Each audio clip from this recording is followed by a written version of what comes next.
What's going to be with the war in Israel, discussions with Iran about a nuclear agreement, and the future of Gaza?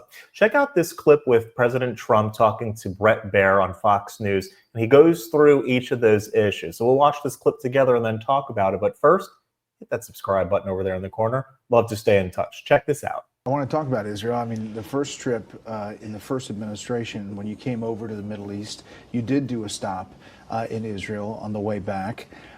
Not doing it this time. Obviously, the Israel-Hamas and what's happening in Gaza is driving a lot. How do you see that? Are you frustrated at all with Prime Minister Netanyahu? No, look, he's got a tough situation. You have to remember there was an October 7th that everyone forgets. It was one of the most violent days in the history of the world, not the Middle East, the world, when you look at the tapes. And the tapes are there for everyone to see. So he has that problem. That problem should have never happened. Now, if I were president, that problem wouldn't have happened because Iran had no money. They were stone cold broke, and they weren't giving money to Hamas. In fact, I remember in your show, like a year before that, you were saying there's no money for Hezbollah, Hamas. There's like 28 different groups.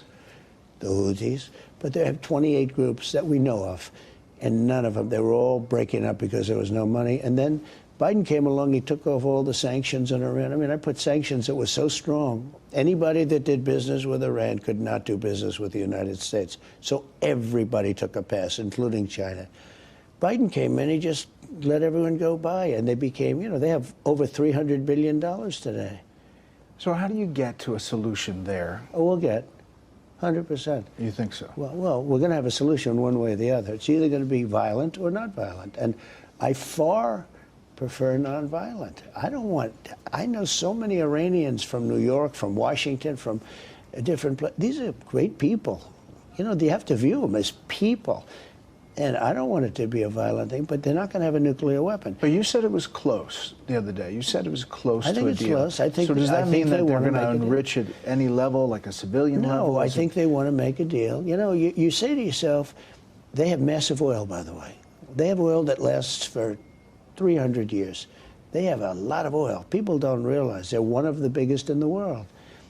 And it's very good oil, meaning it's pure, perfect stuff. They don't have to, spend a fortune on gases and energy in order to melt the rock and everything. They have pure, unadulterated, good oil. And you say, why does somebody that has that kind of oil, other than being politically correct, but when you have unlimited amounts of oil and gas, why are you putting up, why do you need civil nuclear? I just don't see it. But, I mean, are you going to call for it all and to be I think dismantled? nuclear is fine. I think nuclear is fine for civil if you have a country with no oil. But if you're sitting on one of the largest piles of oil in the world, why are you talking about putting up nuclear civil? I call it nuclear civil. And so Bibi Netanyahu is not convinced that a deal would be good for the region. Is that fair to say? I think I can say that Bibi, he's an angry man, and he should be because of October 7th. And he's been hurt badly by that, but in another way he's been sort of helped because I think he's fought hard and bravely. And you think the Israel-Hamas, the situation in Gaza is going to come to an end soon? Gaza's a nasty place. It's been that way for years. I think it should become a free zone. Freedom. I call it a freedom zone. It should become a freedom zone. It doesn't work. Every 10 years they go back. They have Hamas.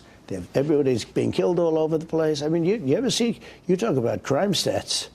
It's a nasty place. Are these people, these countries that you were just visiting, are they going to have to be a part of the solution? Well, they would be. They would be. I spoke to all three of them. They would absolutely be. I mean, they're really rich and really, really, really, even more than rich. They're good people.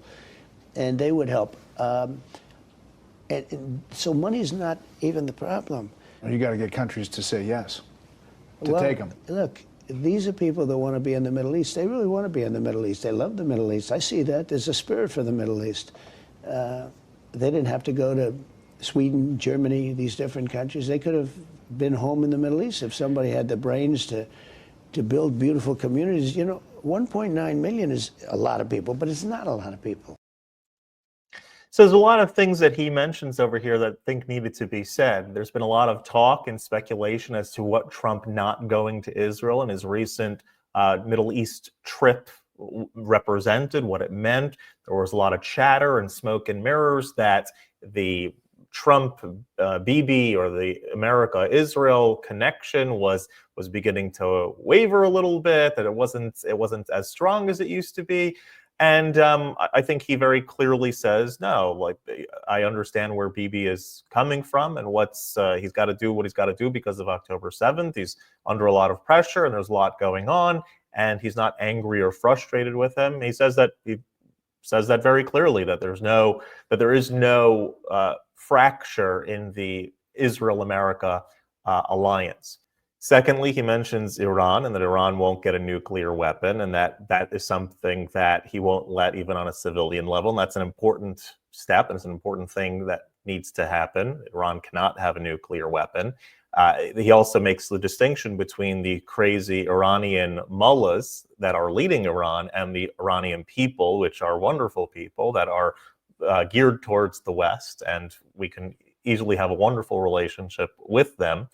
And the last thing that he talks about is the solution for Gaza, what's going to be, and if he sees a solution coming in the near future. And he does say that there's a lot of talk, a lot of negotiations happening. They're trying to get other countries involved. Part of the discussion of his Middle East trip was getting other countries involved in what could be a resolution for the situation in Gaza. Everyone, I think, agrees, anyone of sound mind anyway, agrees that Hamas cannot remain in control. Hamas is a terror organization. Israel can't live like that. Neither can the Palestinian people that are under them.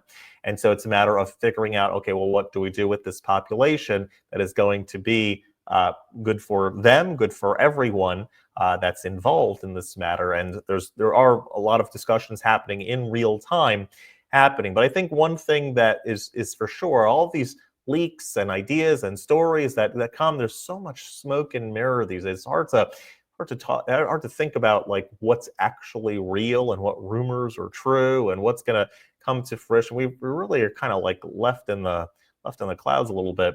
And so, God willing, we'll go forward. Hopefully this clip shares at least some clarity in what's going on, and he did point to, and he's been consistent on all of the things that he mentioned in this particular clip. And so, God willing, it will come into fruition very soon.